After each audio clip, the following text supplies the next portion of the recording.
طالبانو اخر هم پروژه کې اوربند ته غاړه کېښوده خو خپل شرطونه لري. په نننۍ ویډیو کې به درته روښانه کړو چې طالبان په کوم شرطونو اوربند کوي.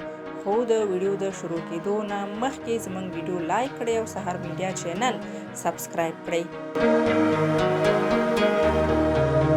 د طالبانو د قطر ویان سهیل شاهین وایي اسلامي امارت له امریکا سره د توافقنامې په لاسلیک هغه جامع میکانیزم ومانه. امنیت شورا او بین المللي ټولنې هم تایید کړ چې که عملي شي موږ اوربند او سولې ته رسوي. د کرونا له امله زرګونه بندیان په قطر کې اچولو او د توافقنامې د بشپړ تطبیق او د سولې پروسې د مخنیوي باوجود اوربند غوښتل معقول نه دی.